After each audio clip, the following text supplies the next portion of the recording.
مجھے مطلب کچھ کہہ دیا اکثر کہ میں آپ کی بتاؤں کہ میں امام مادر کی نوکری مولانا بیوی ہے تو سنبھالتی ہوں ماشاء اللہ سے اپنی والدہ کے ساتھ.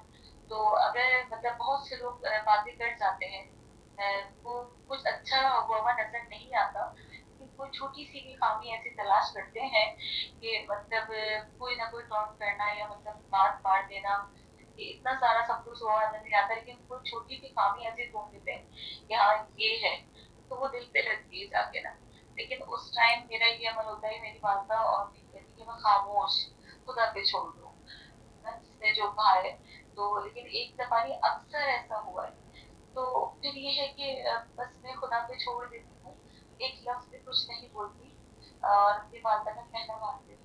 تو کیا یہ چھوڑ دینا یہ اللہ ٹھیک آپ ہے؟ کو سلامت رکھے. دیکھیے چند نکات کی طرف میں آپ کی توجہ چاہوں گا، غور کیجیے گا.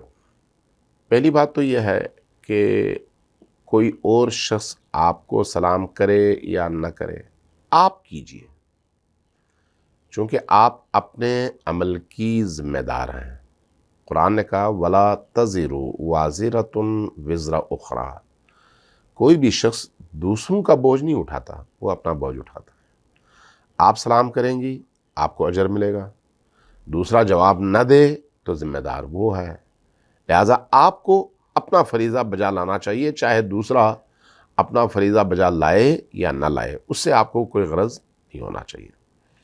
دوسری بات، عام طور پر مساجد اور امام بارگاہوں میں جانے کا جو مقصد ہوتا ہے وہ ہے عبودیت اور بندگی. مجالس میں شریک ہونا، عزاداری میں شریک ہونا، نماز جماعت میں شریک ہونا، درس قرآن میں شریک ہونا وغیرہ وغیرہ. یہ کیوں انسان جاتا ہے؟ تاکہ وہاں پر سے کچھ سیکھ سکے. لیکن یہ ایک بیماری ہے کہ جب امام بارگاہ میں چلے گئے تو وہاں پر 5 بندے آپس میں ملے تو انہوں نے جو ہے ان لوگوں کی باتیں شروع کر دی جو وہاں پر ہیں ہی نہیں. فلان نے تو یہ کہا تھا، فلان نے تو یہ کہا تھا. اب وہاں پر آپ عبادت کے لیے گئیں لیکن گناہ کا بوجھ لے کے آئیں.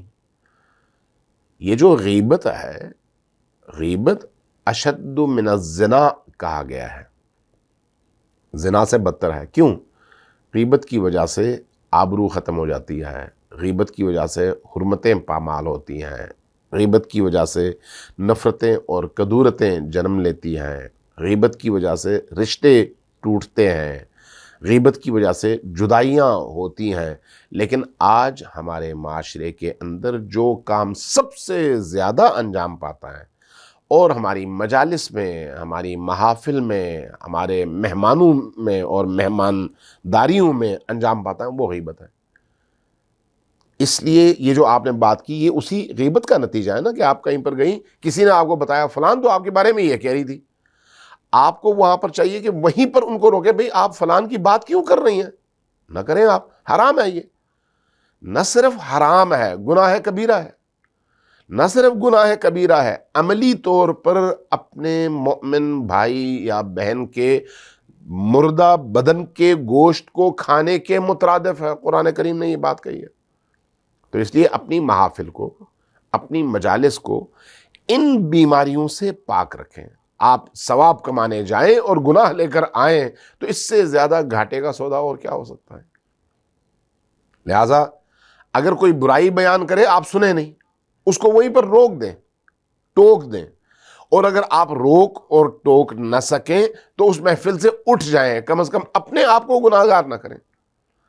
اب اگر وہ آپ کے بارے میں آپ کو کوئی بات بتا رہی ہیں کہ فلان نے آپ کے بارے میں یہ کہا، تو وہ وہاں پر 2 بڑے گناہ کر رہی ہیں. ایک تو غیبت کر رہی ہیں، دوسرا اس کو کہتے ہیں سخن چینی یا نمامی، ادھر کی بات ادھر کرنا. یہ دوسرا گناہ ہے اور بدترین گناہ ہے، بدترین گناہ، چونکہ اس کے نتیجے میں معاشرہ فتنوں کی آماج گاہ بنتا ہے. صلہ رحم کس لیے ہے؟ جوڑنے کے لیے. اور یہ گناہ کس لیے ہے؟ توڑنے کے لیے. اس لیے اس طرح کی محفل میں جانے سے اجتناب کریں، اس طرح کے لوگوں سے ملنے سے اجتناب کریں، اس طرح کی محفل میں بیٹھنے سے اجتناب کریں جہاں پر یہ گناہ انجام پاتے ہوں. خود بخود آپ کا دل پرسکون ہو جائے گا. جب اضطراب ختم ہو جائے نا تو انسان کی زندگی میں اطمینان آ جاتا ہے. اور اضطراب کے ختم کرنے کا جو ذریعہ ہے وہ کیا ہے؟ وہ ان گناہوں سے اجتناب ہے جن کا تعلق کبھی آنکھ سے ہے، کبھی کان سے ہے، کبھی منہ سے ہے، زبان سے.